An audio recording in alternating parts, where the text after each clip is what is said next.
What's going on, guys? Today we're going to be unboxing the SunnySky 2806 motors that I got a while ago.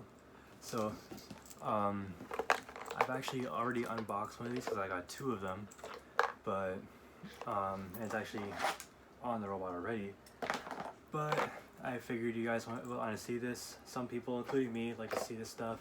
So, and if you're thinking about getting a one of these motors or just a product from SunnySky in general, this is what you should expect to see. So let's just get right into it. So first you're gonna have this protective cover. So that's gonna take a little bit to open.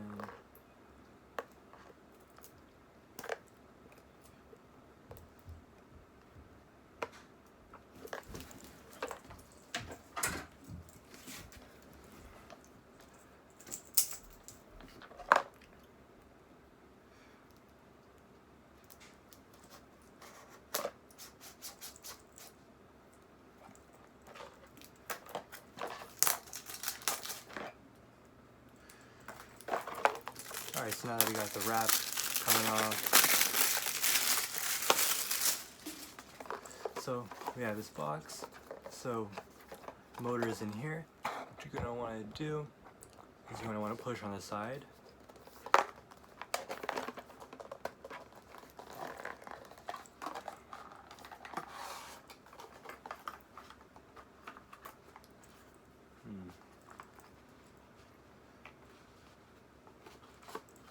And here we go. So here it is. It's actually great quality. You have the motor just sitting right there. You have all the pieces. It's like a nice foam. So first thing we'll do is we'll take out the motor.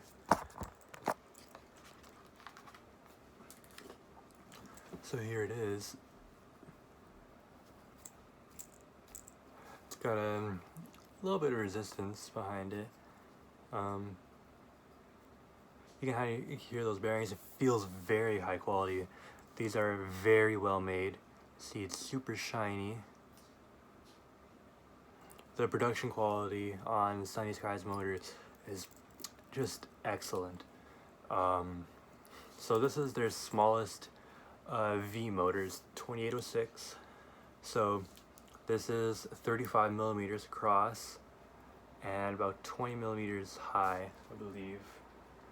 I don't have my measuring tape around, but yeah, it should be about 20 millimeters high, and that's without the drone adapter, which is what I'm using. So that just goes right on there, and as you can see, the tolerance on these parts is so good that if you put this on here, it'll just spin.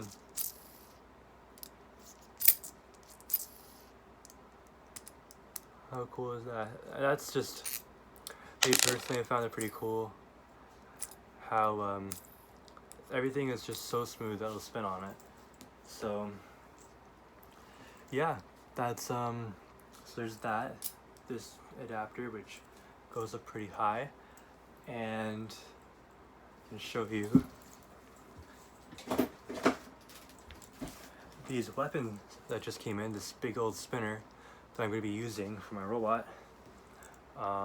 That will just go and press down right onto there.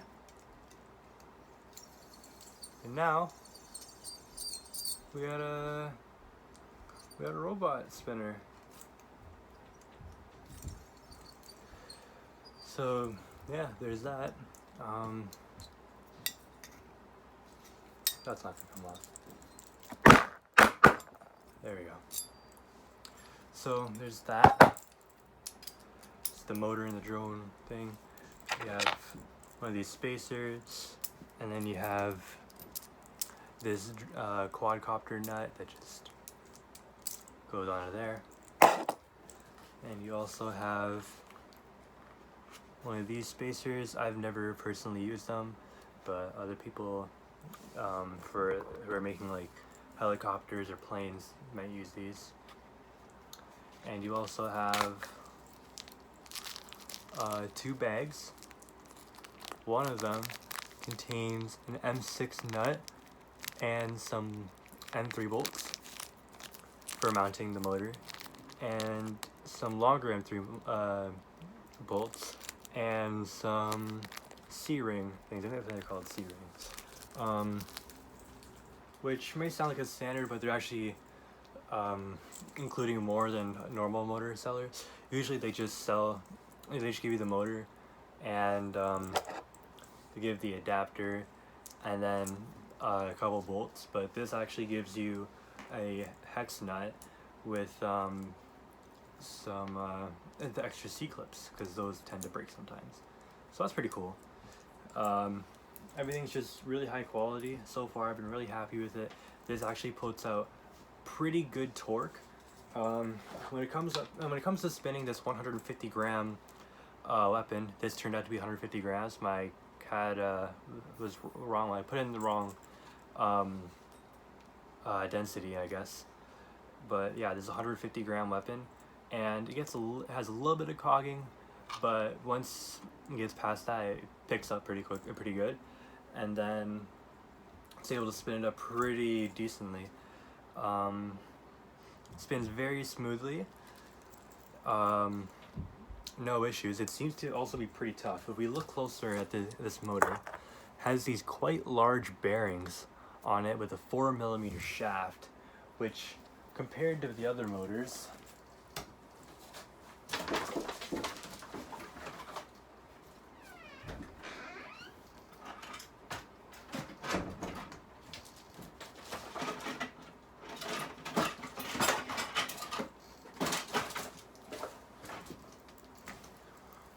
this is a 28.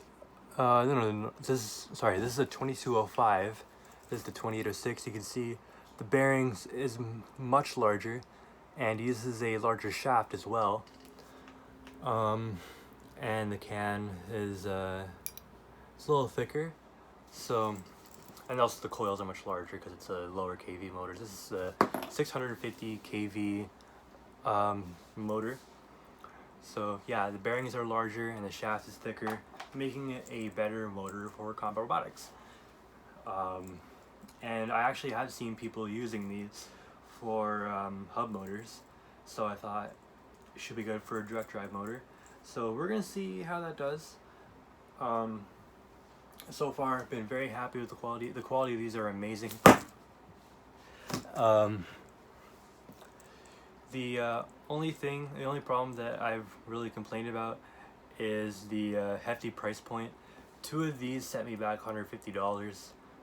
Where I live, I had to pay for the shipping, which was $20, and I had to also pay import fees because US to Canada, which cost me like another $25. These set me back like $30 US each. So we're not cheap motors, so I expected these to be pretty good, and so far I've actually been quite pleased with how they've been. But the one thing for me that really matters is how it does in combat. So by the end of the month, I will have been in a competition, hopefully. I've already registered, so Bot Brawl at the CNE, August 31st to September 1st is when the CNE is going to be running Bot Brawl, and we're going to see how my robot does. So let's take a look at the robot. Ignore this tire that's falling off here. I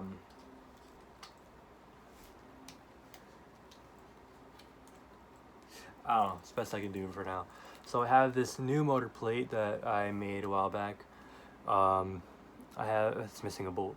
I have these M2 bolts holding it in here, and you can see the nuts are actually very, very close to the motor can, yet this spins super smoothly.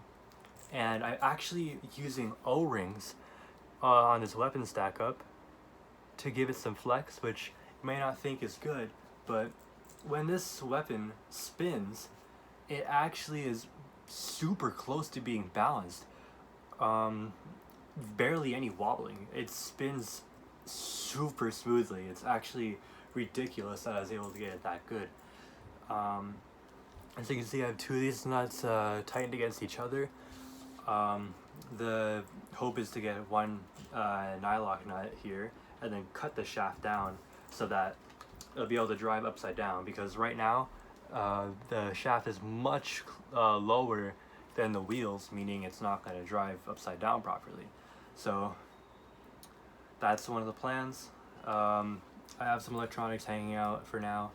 We're going to be replacing this with a much smaller receiver that's going to fit in there right under all those wires. And one thing, if you caught it, we now have a finger tech switch that just actually came in today. So that's pretty nice. I don't have to unplug and plug in the battery, which can be a bit difficult and annoying sometimes. So yeah, the robot's just going great so far. Pretty happy with how it's going. So yeah, that's the unboxing of the 2806 SunnySky.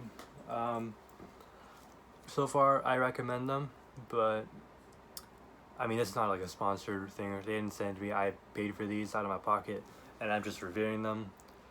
We'll wait to see after the competition if I recommend these or not, but so far I think these are great motors.